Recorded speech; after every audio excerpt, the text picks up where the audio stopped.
చూళ్ళ పైకి. ఒక యువకుడు ప్రయాసలు ఓర్చి ఎంతో దూరము ఎన్నో వారాలు ప్రయాణించి ఒక గొప్ప టీచర్ని కలుస్తారు.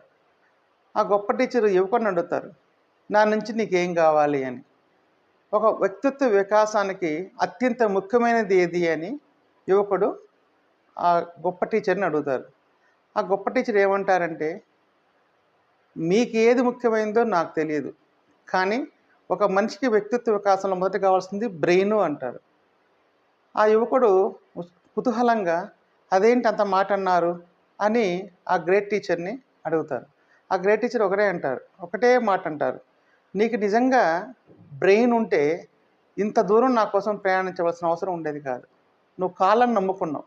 ఒక చిన్న ఉత్తరం రాసుంటే నేను నీకు సమాధానం పరిచేవాడిని ఏది ముఖ్యమైనదో. అందుకని అప్లై యువర్ బ్రెయిన్ పవర్. మనకెంత డిగ్రీస్ ఉన్నాయి, ఎన్ని స్కిల్స్ ఉన్నాయని కాదు, ఏదైనా మనం అప్లై చేయగలిగితేనే ముందుకు వెళ్ళగలం.